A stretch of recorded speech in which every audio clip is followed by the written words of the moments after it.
So this is, I think it was stage either 7 or 8. I can't remember which one it was. We DNF'd one of them, and we got about halfway around our little front tyre. So this is the other stage which we managed to complete. It took us 55 minutes to do it. Originally had a 25-minute DNF. They ended up extending that because no one could do it in that time. But anyway, we managed to get this one done, which is friggin' fantastic. Had a heap of winch walls in it. We snapped the winch rope a couple of times, and then put it on the side a couple of times. It was a friggin' fun time. And what makes it so awesome is we actually managed to finish the track.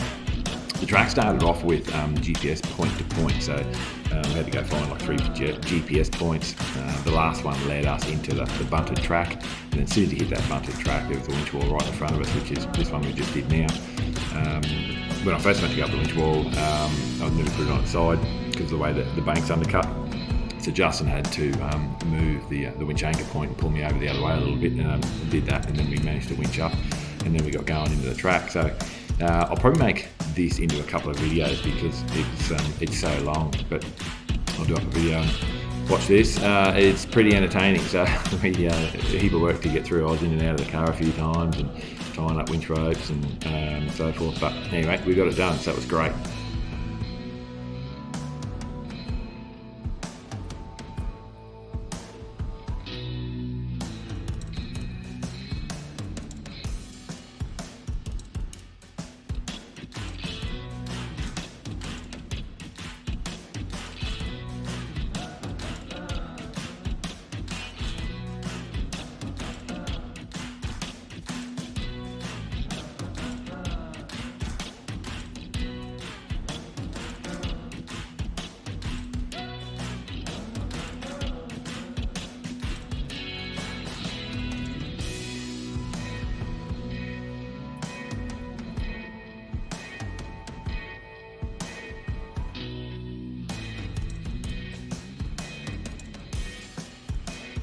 Unfortunately, the GoPro stopped recording sound, so we don't get to listen to the V8.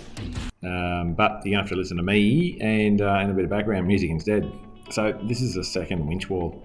You'll notice up to the left it's fairly undercut, and there's a tree basically behind Justin that I end up trying to sort of drive up a little bit on the second attempt because we break the winch rope on the first attempt. So I basically wheel up, Justin grabs the rope, runs up, hooks on, but then you'll see what happens in a minute.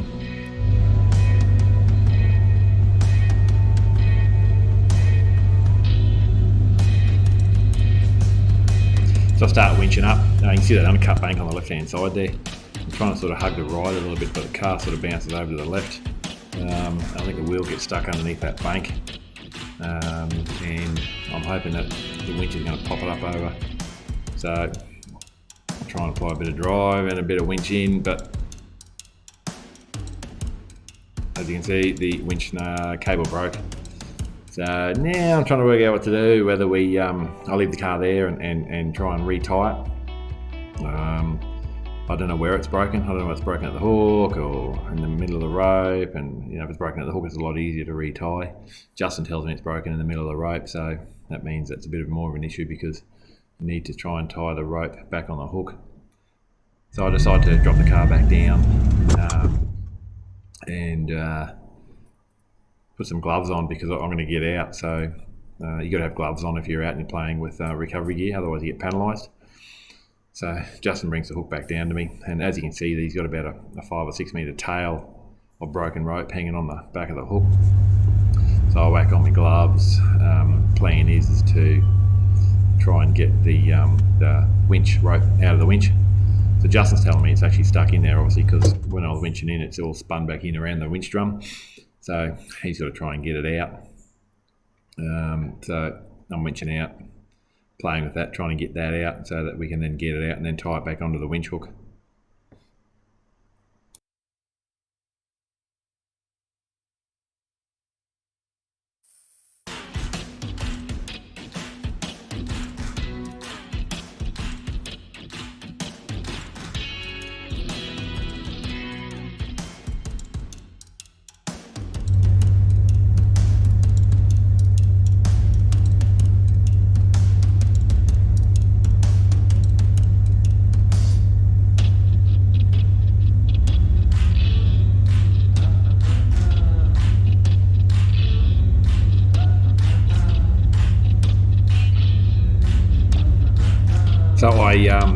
end up tying the winch rope onto the hook and securing that as sort of best we can. And that seemed to work okay, but then there was that 5 or 6 metre tail of broken up winch rope that was still attached to the hook. Now, if it's just left to flop around, obviously it's going to get wrapped up underneath the car and spin around a wheel or something and become an issue or get sucked into the winch drum. So we decided to do a double line pull. And so Justin's grabbing gear, he's grabbing the snatch block and the double ended hooks and another winch blanket, and he's getting back up the hill. I'm throwing the rope up to him so that he can put it through the snatch block, and then we bring the hook back down to the car and do a double line pull. That 5 or 6 metre tail of winch rope, I end up rolling it up and then taping it to the bull bar, because the hook's actually attached to the car now because we've come back with a double line pull. So then I'll tape this to the bull bar, hoping that it stays there and then obviously doesn't get wrapped up underneath the car, because obviously that's going to create issues as well as cost us penalties. So trying to make it all nice and tidy so that if I winch up, it doesn't get in the way. But then also, if we then got to race off to finish the rest of the track, we don't want it coming off and getting dragged underneath the car, wrapping around a wheel or something like that. So anyway, so I've secured that. We're doing a double line pull. We're going to have another crack. So what I'll try and do this time is keep the driver's side wheel, and I'm trying to drive up that tree. So the left-hand wheel is out of that undercut as much as possible. But obviously there's pink bunting either side of the car, which you can't go out of or break, otherwise you get penalties as well, so you're kind of restricted. But anyway, I'm trying to get up that tree as much as I can. Double line pull seems to work. And we end up popping up over the top, which was fantastic. I don't think we're actually going to get up over there without breaking the rope again. But the knot held, everything worked. So now we just got to pack everything up, get it back in the car, and then race off to find the next winch wall.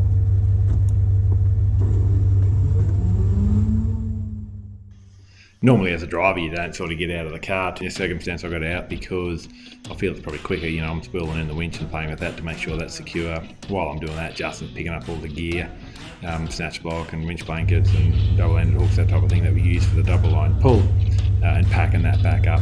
So by the time he does that, and by the time I sort out the winch, and then we both jump back in the car, I just think it's probably a little bit quicker, So anyway, then we get going and heading off to find the next winch wall.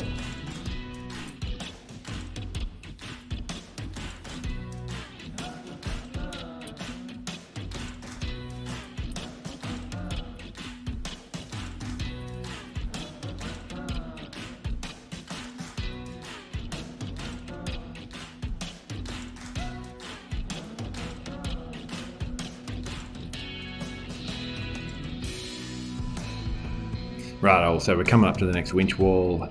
As you can see, there's pink bunting in that tree on the left there, and there's pink bunting in front of me, so you've got to sort of basically turn hard left and winch up that wall.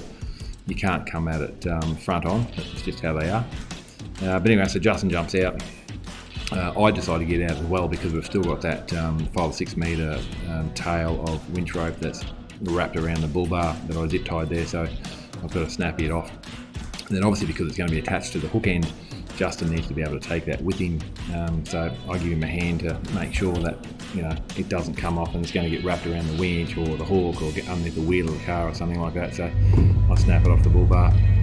He climbs the bank to go find the tree with his tree trunk protector, and I tape it to the hook and hopefully keep it out of the way of everything. But anyway, stay tuned for the next video to see if we get up here and make it through the rest of this track.